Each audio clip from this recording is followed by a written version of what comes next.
that Barack Obama's name is mentioned during this trial. The Democratic presidential contender has been facing some tough questions lately about his connections to Rezko, and ABC 7's Andy Shaw spoke with the senator just a short time ago here. Andy joins us with more on what he had to say. Linda Allen, tough questions on a lot of topics in recent days, and they will continue, of course. But Barack Obama is still feeling very confident, even after losing 3 out of 4 states on Tuesday, because he continues to lead Hillary Clinton in delegates, popular votes, number of states won, and in fundraising, announcing today that his campaign collected $55 million last month. That's an all-time record for a presidential primary, and most of the money comes from small donors. Obama will probably need every one of those dollars to fend off attacks from Clinton, Republican John McCain, and reporters, many of whom still have a lot of questions about his relationship with Tony Rezko. Barack Obama's at ABC 7 this afternoon to tape an interview with Charlie Gibson for World News tonight. But first, a couple questions about the Rezko trial, which began today with Rezko's attorney saying the two met when Obama was at Harvard Law School, and Rezko offered him a job at his development company. This was a friend and a supporter of mine prior to all the trouble that he's gotten into. It is what it is.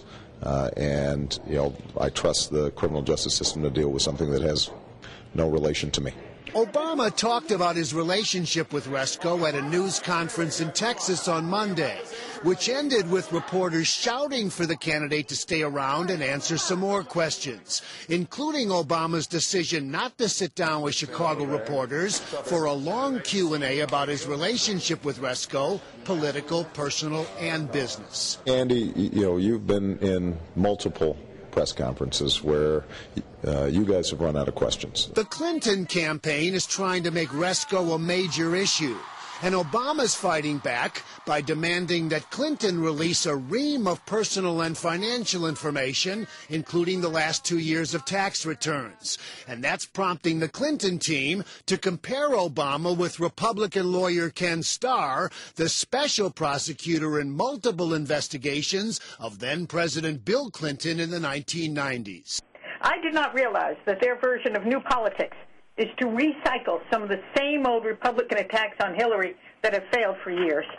I can't imagine they delivered that message with a straight face. They spent the last 2 weeks, 3 weeks, insisting that we need to disclose things that that will allow me to be properly vetted.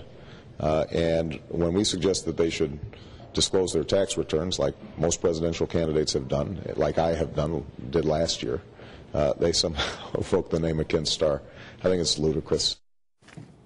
It may be ludicrous, but that and all of the other attacks are likely to go back and forth in the coming weeks. This is the bare knuckles part of the campaign. We've been expecting it for a while, no surprise, because there is so much at stake in the next 10 or 12 primaries. Back on Tony Rezko for just a moment. The Obama campaign says they are still considering a lengthy Q&A session with local reporters to answer some lingering questions, and they're also considering a lot of requests for documents that haven't been released yet about Rezko's relationship with Obama. That's because the campaign knows that some members of the media are not satisfied with the information so far, but the Obama campaign is hoping reporters put the same amount of pressure on Clinton and eventually McCain when it comes to finances, disclosures, and ethics, and it's probably safe to say we will, because we're an equal opportunity pressurer. The questions are still coming. There you go. Andy, thanks.